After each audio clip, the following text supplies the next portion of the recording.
Hello and welcome to National Arthritis Week. My name's Catherine, and as I explained in my previous vlog, talking about the spoon theory and invisible illnesses, I have rheumatoid arthritis, psoriatic arthritis, osteoarthritis, degenerative disc disease and a touch of fibromyalgia. I want to talk about what it means to have arthritis and the challenges and implications that that may have on anybody's life. The common misconception that a lot of people find is that people think that arthritis is an old person's disease, that it only affects someone over perhaps the age of 60, and that it's just a touch of wear and tear. Wish it was. Sadly, that's not the case. There are many people out there who are under the age of 30 or children. I think the hardest bit is to see a child who's struggling with their mobility and being in pain, and my heart goes out to those parents that are watching their children suffering with arthritis.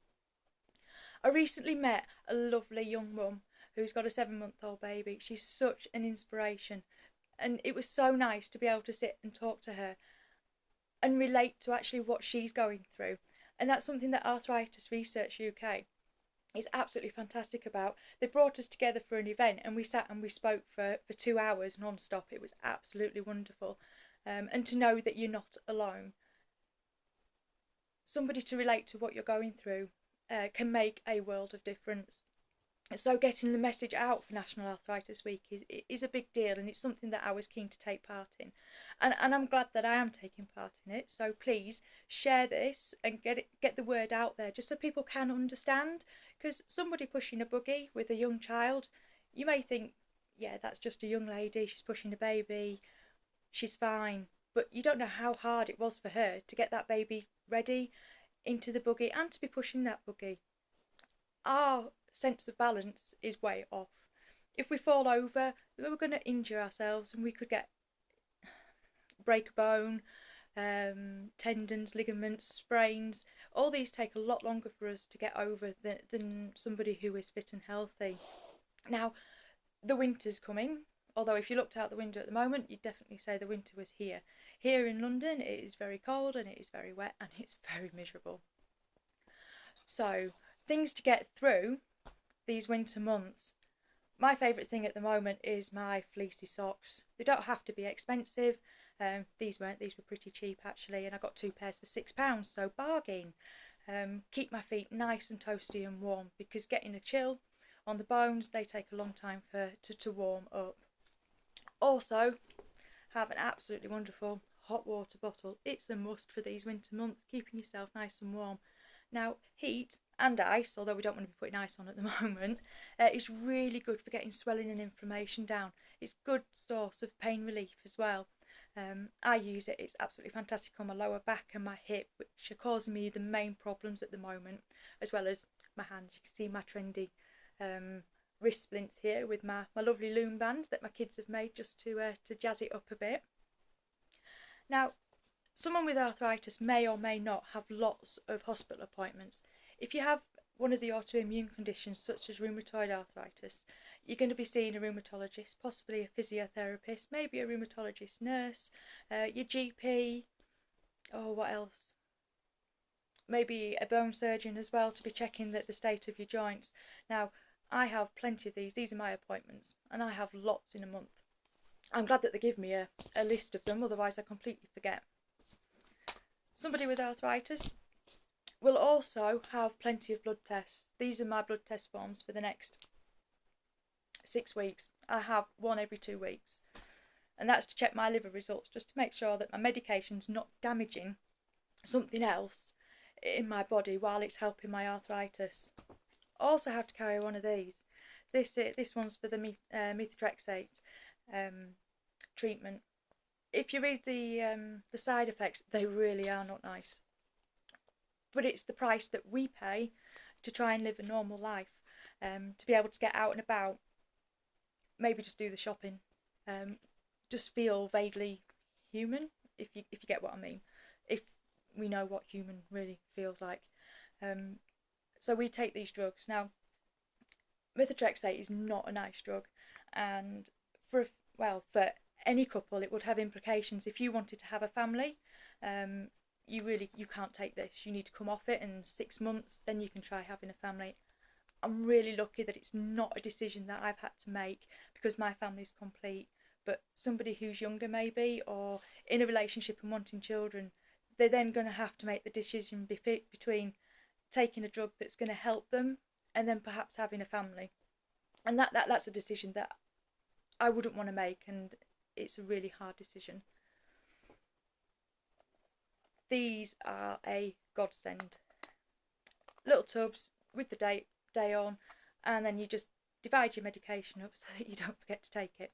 Because if you forget to take medication, such as your pain relief, you're going to hurt later on. So it's keeping on top of it and finding ways to manage your medication so that you remember to take it, so that you are not left in pain or suffering later on. So, what's it like today in this day and age having arthritis? It's a real struggle. People don't understand, and that's fine, but that's the spreading of knowledge and trying to get that information out to people. Obviously, I use a wheelchair. I also use crutches, but my wheelchair is mainly for going out and about. Have you ever sat in the chemist to get your prescription and then realised that they've got a really high counter? You feel like a child because you can't see. You can't see above. People don't look. They look at head height. They don't look down. So they're not talking to you and they don't see you. You often get bumped into. I recently went to a big show, a cake show in London with a friend who was pushing the wheelchair. We had an absolutely amazing time, but I really did feel and could sympathise with all the children that were sat in buggies. Because people just do walk into you. They don't notice you. You are completely invisible to the world around you. And for a young person who wants to talk to people, well, actually for anybody, not just a young person, isolation is probably as high up on the list as the pain and the immobility. Isolation's horrible. You can be isolated in your own home and feel incredibly lonely. Having a comfortable home, gladly I do have one. I've had things like my sofas raised so that I can sit in and out of it on my own. It's so embarrassing having to ask somebody to get you in and out of a chair. Bathrooms modified so that at least you can try and use the bathroom on your own. Kitchen counters changed so that you can try and be active in the kitchen. All these things make a difference, including having grab rails. My house looks like an old person's home. But you know what? I don't care, because all these modifications that are in my home help me live a near normal life. I don't want to be a burden on society, and I don't want to be a burden on my husband. Having arthritis and having a chronic condition changes a husband and wife role. My husband is now my carer. I know he loves me unconditionally, which is amazing, and it's really good to know that he is there no matter what.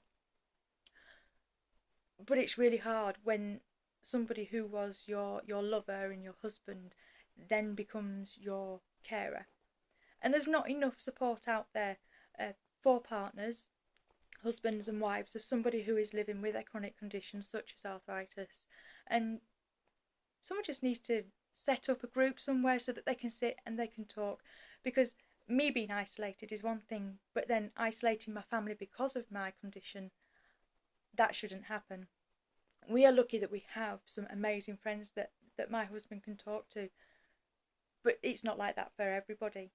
So if you see somebody struggling or trying to push a wheelchair up a curb or struggling to carry the tray in the coffee shop, just offer them a little bit of help and maybe a smile. A smile goes a long way these days. Obviously being ignored because I'm in a wheelchair, it is quite a hard thing, you know. The legs don't work, but I'm all there at the top here, mostly. So please keep sharing and keep discussing and keep spreading the knowledge that arthritis is a challenge, and this is National Arthritis Week, so please just keep sharing our message and be a painkiller for somebody and spread the word. Thank you.